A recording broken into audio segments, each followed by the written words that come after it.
Video games nowadays can be analyzed beyond their entertainment values, as technological advancements allow game developers to design video games with more complex structures, narratives, and hyper-realistic visuals. Video games portray themes and deliver certain messages to people, and morality is one such example where video games can carry moral arguments to evoke players' moral thinking and emotional responses. However, moral binary system still dominates the industry, as video games only portray good characters who treat everything and everyone in fair, positive light, and the bad characters who do the opposite through harm and pain.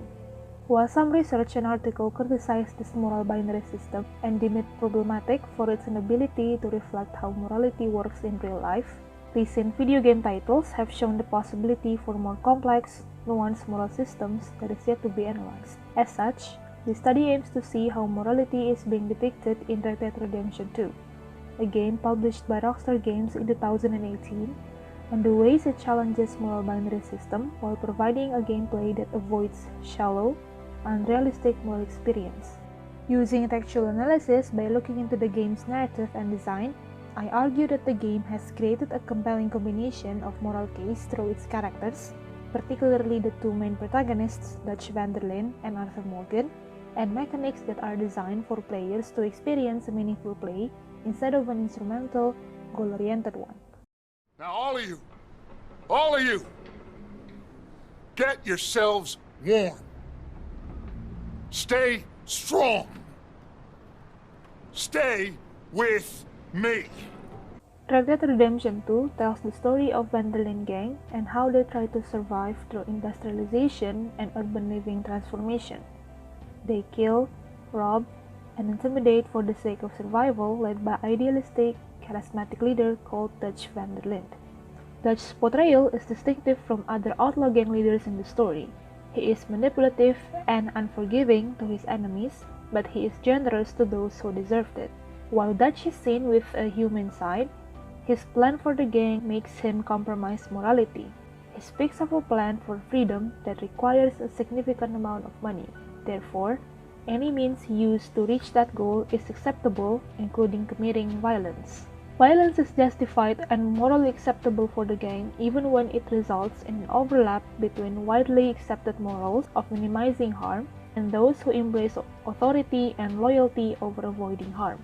In this case, morality is being defined as a code of conduct created and accepted by groups of people, where each group has their own different sets of moral beliefs and foundations. By such definition, the narrative questions the morality of violence and depicts how violence is, in fact, a moral act for certain societies.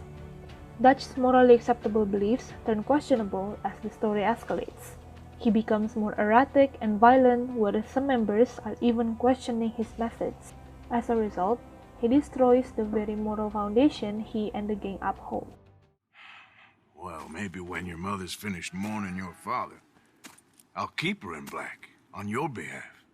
You think on that, boy? Changes in Dutch's morals prominently affect the main protagonist, Arthur Morgan. He sees himself as a brute who does most of the work and never seems to be bothered by the killing or robbing. The degree of what he considers good actions is concerned with the gang's well-being while following Dutch's orders. He willingly goes against socially shared morals to keep himself in line with Dutch's own. However, as Dutch starts to become more violent and defies the values he implemented, changes in Arthur's demeanor start to surface. He questions Dutch's actions and doubts whether he is still right in his quest for freedom. Arthur sees the justifications as means to an end of Dutch's violence instead. It is later revealed that Arthur is diagnosed with incurable tuberculosis. Because of it, he becomes more open with what he strives to do to himself and the people he can still save from Dutch's lost cause. The end of the story sees Arthur succumbing to his sickness and injuries after saving everyone he can. He wins against the self that lets his old morals take over him and his moral dilemma, becoming the one who actually saves the gang. From these characters, moral complexity is clearly defined where the line is blurred through moral shifts and dilemmas, evoking a sense of uncertainty for players whether they are a good person or a bad person from the beginning until the end. Dutch's change from a sensible leader to an excessively violent one, and Arthur's moral dilemma also shows how video games characters can be designed to avoid moral binary depiction. This is important for players so that they can relate and identify themselves with their characters when they make certain moral choices for a meaningful play. Aside of the narrative, Red Dead Redemption 2's mechanics design leads players to exercise their moral thinking during gameplay, providing a level of realism that other games may have yet to achieve. An example of such mechanics is honor system. The system grades players' actions into good honor by helping civilians or delivering bounties, and bad honor by shooting and robbing people. Although it is considered problematic for its quantified nature, it gives players a degree of restriction and chance to reflect on their own actions and in-game consequences. Another example is through immersion achieved by Arthur's journal that allows players to see into his unspoken thoughts, as well as NPCs or non-playable characters whose existence deliver informations or considerations that guide players in making more meaningful, well-thought-out moral decisions. Decision-making sequence is the last example that prompts players to make instant, oftentimes crucial decisions through the two-choice system. Despite the pick either one restriction, the choices themselves are designed not to impose to a right or wrong outcome or a good or bad one. Moral binary system hinders players' experience and produces a shallow take on morality. This lowers the significance video games have in shaping people's opinions of morality, especially with its higher level of interactivity. However, by designing a system with believable, albeit simple ludic features that increases players' sense of moral responsibility, moral choices can have a better impression for players, as Red Dead Redemption 2 has done in its design. To conclude, the analysis of the two main protagonists has shown how Red Dead Redemption 2 provides players with a story that does not conform to moral binary system.